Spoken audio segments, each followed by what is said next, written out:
Hi, my name is Carly Dewey. This is for English 112 with Mr. Flatley of the Fall 2016 semester. This is the video oral presentation of my literary analysis for the final paper. The poem that I chose to analyze is My Papa's Waltz by Theodore Roethke. A little bit of information about the poem and the author. He grew up with his father working hard full-time. His father owned and operated a flower company, so they did big work for greenhouses, and it was actually the biggest in the whole state of Michigan. So the poem, to me, represents a child's admiration of his father, regardless of any other circumstances. He has this unhindered, undying love and admiration for his father. No matter his flaws, no matter his faults, it doesn't matter. This child looks up and admires his father. So I'm going to start by reading the poem, and then I will analyze it stanza by stanza.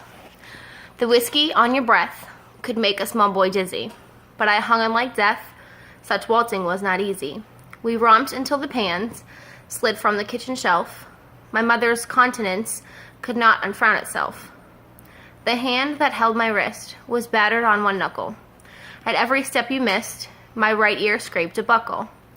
You beat time on my head with a palm caked hard by dirt, then waltzed me off to bed, still clinging to your shirt.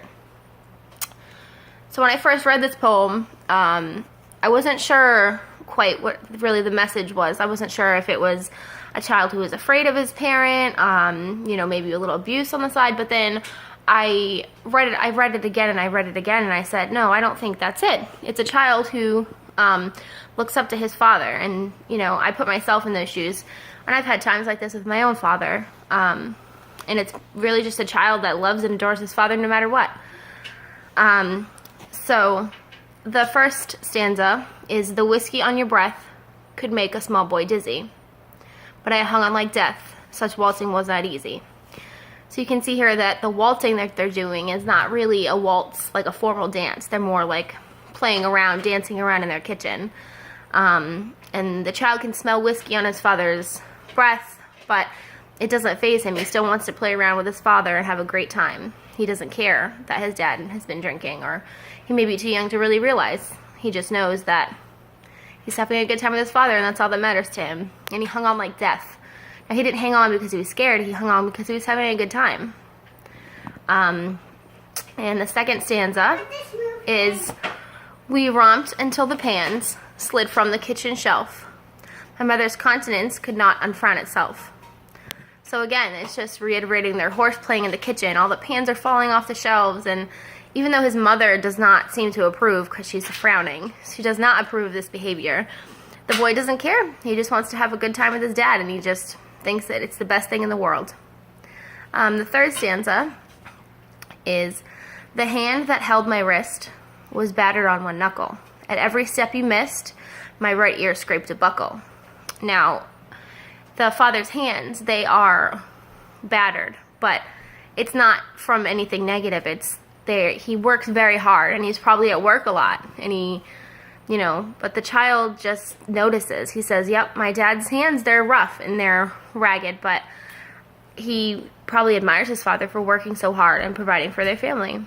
At every step you missed, my right ear scraped a buckle. So his father is clearly a little intoxicated, not stumbling around, but the boy doesn't care that his ear is scraping on something. He just wants to have a good time. He's just enjoying every moment with his father that he can. The fourth stanza and the final stanza, you beat time on my head with a palm caked hard by dirt, then waltzed me off to bed still clinging to your shirt. Again, it's just reiterated the dirty hands. The boy doesn't care. His hardworking father is spending time with him. And he got waltzed off to bed, and the boy was still clinging to his shirt. He clung to his shirt because he just wanted to remain close to his father and hold on as long as he could to maintain that closeness. So here you have a poem about a boy's admiration for his father, no matter what, no matter his drinking, no matter his mother's disapproval, no matter how hard he works and how long he's away from home. He just wants to spend time and have a fun time playing around with his dad.